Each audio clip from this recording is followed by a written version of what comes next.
Assalamualaikum warahmatullahi wabarakatuh. Alhamdulillah, Masya Allah, tabarakallah. Hari ini saya Jeli ingin menceritakan tentang kisah Nabi Musa dari masa kelahiran sampai dia diasuh oleh Firaun. Jadi ketika suatu hari ibunya Nabi Musa lagi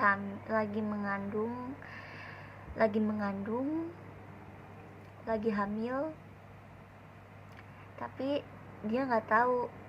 Ibunya Nabi Musa nggak tahu kalau misalkan dia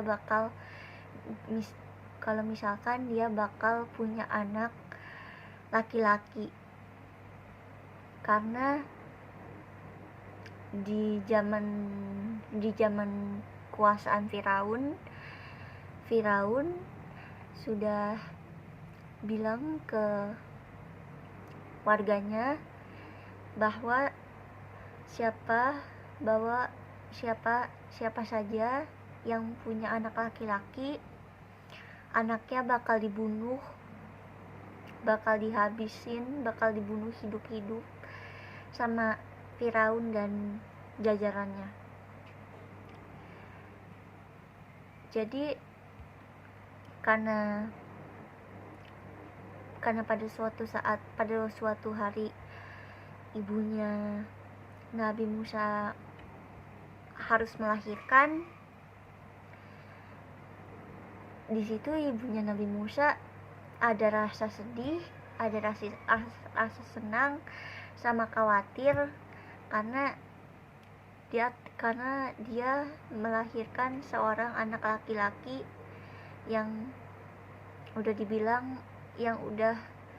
dibilang sama Firaun bahwa kalau misalkan di negerinya punya anak laki-laki, anak itu bakal dibunuh. Nah, karena ibunya Nabi Musa tahu kalau misalkan dia punya anak laki-laki, akhirnya besok paginya ibunya Nabi Musa sama adiknya akhirnya pergi ke sungai, pagi-pagi pergi ke sungai bawa Nabi Musa. Akhirnya Nabi Musa diletakkan sebuah peti, terus akhirnya Nabi Musa dihanyut, akhirnya Nabi Musa ditaruh di sungai Nil. Terus ibunya Nabi Musa memerintahkan adiknya untuk mengikuti kemana arus air membawa peti itu pergi. Akhirnya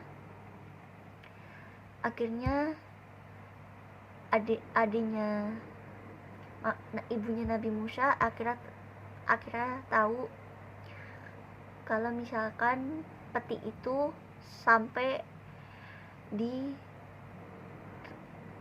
di kerajaan Firaun. Akhirnya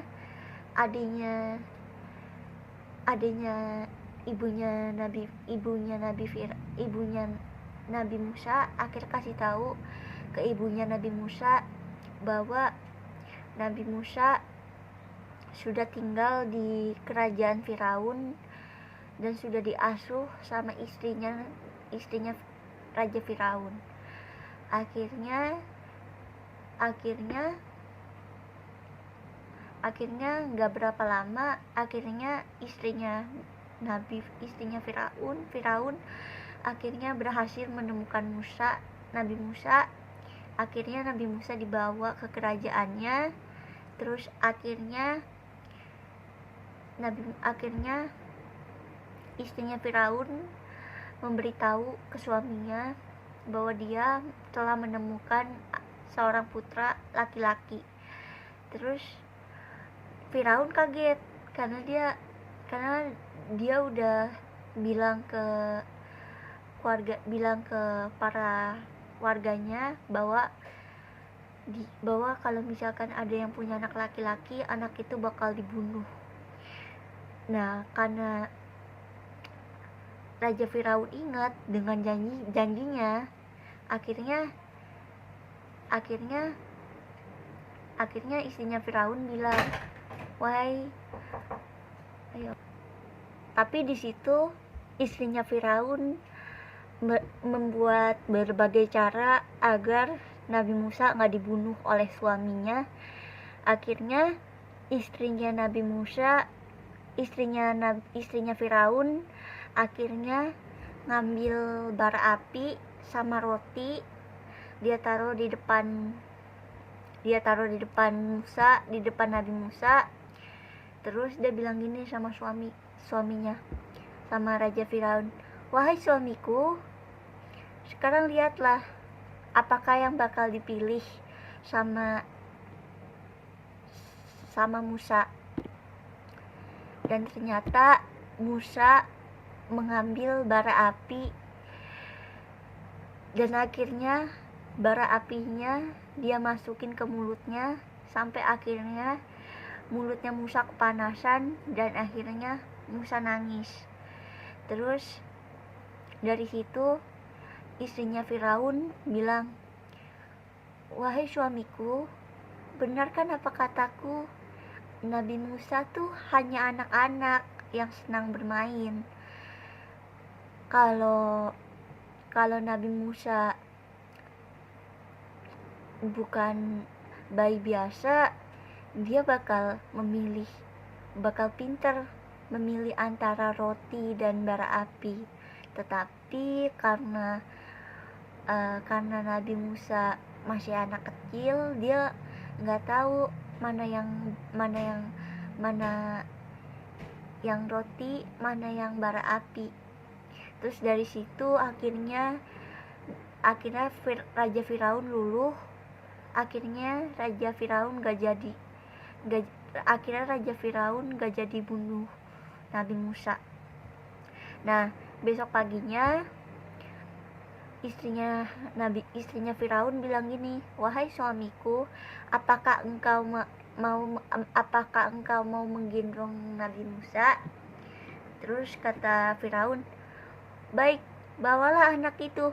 Akhirnya istrinya Firaun membawa Musa, memberikan Musa ke Raja Firaun, dan akhirnya Raja Firaun menggendong.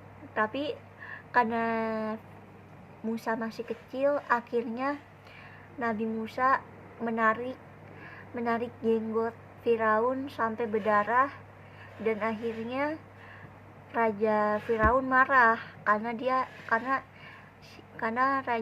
karena Musa udah menarik jenggotnya sampai berdarah. Terus akhirnya Raja Firaun bilang, "Wahai pengawal, besok pagi tolong siapkan pedang yang sangat tajam. Besok pagi aku ingin membunuh anak ini." Terus akhirnya besokan paginya Nabi Musa kehausan, tapi Nabi Musa nggak mau meminum susu dari ibu persusuannya. Akhirnya para pelayan diperintahkan sama istrinya Firaun untuk mencari seorang wanita yang berkenan untuk menyusui Nabi Musa. Akhirnya pelayan pergi mengunjungi pelosok-pelosok Bani Israel untuk mencari satu wanita yang berkenan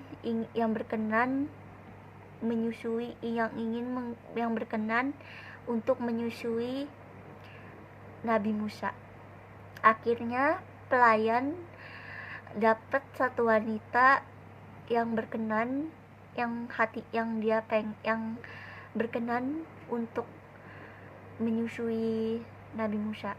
Akhirnya pelayan membawa Tapi pelayan nggak tahu kalau misalkan itu ibunya Nabi Musa, ibu kandungnya Nabi Musa. Akhirnya wanita itu dibawa ke istana, dan akhirnya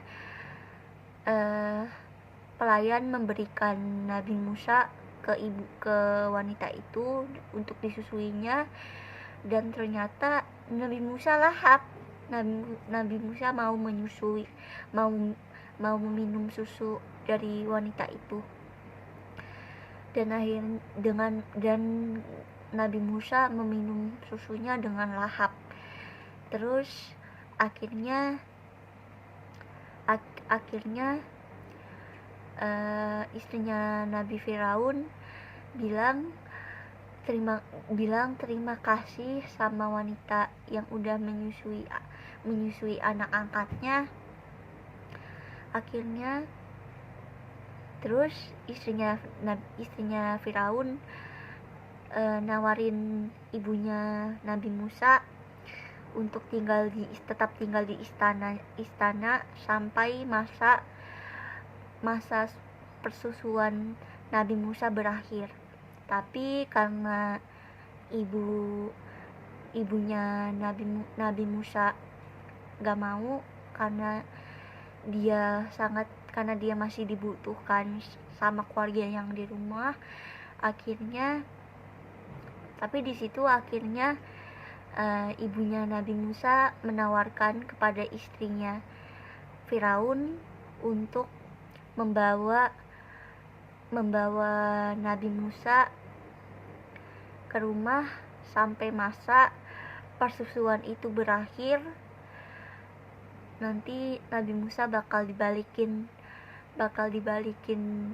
ke istana Raja Firaun lagi. Akhirnya istrinya Firaun membolehkan ibunya Nabi Musa membawa Nabi Musa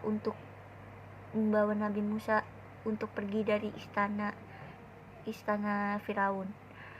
Sampai di situ.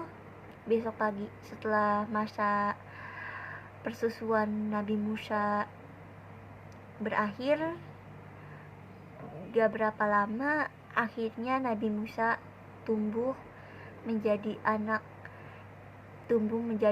yang dewasa, dan akhirnya Nabi Musa tahu bahwa dia bukan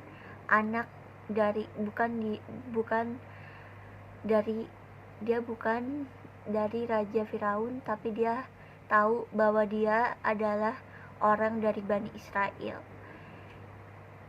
Hal yang bisa kita pelajarin dari cerita ini adalah kita harus percaya bahwa Allah Subhanahu wa Ta'ala tidak pernah ingkar dengan janjinya. Yang kedua, kita harus percaya bahwa Allah Subhanahu wa Ta'ala bakal menyelamati kita dari berbagai mara bahaya. Tapi Raja Firaun menganggap dirinya Tuhan, dan Nabi Muhammad tuh sombong, dia angkuh. Dan yang ketiga yang dapat kita pelajarin dari cerita ini adalah kita gak boleh sombong, kita gak boleh menganggap diri kita itu sebagai Tuhan. Sekian cerita dari aku. Semoga videonya bermanfaat. Jangan lupa untuk di like, di komen, di share, di subscribe. Jangan lupa aktifkan lonceng notifikasinya, dan jangan lupa share video ini sebanyak-banyaknya ke teman-teman kalian, ke akun sosial media kalian, biar teman-teman kalian bisa dapat ilmu yang bermanfaat dari video aku.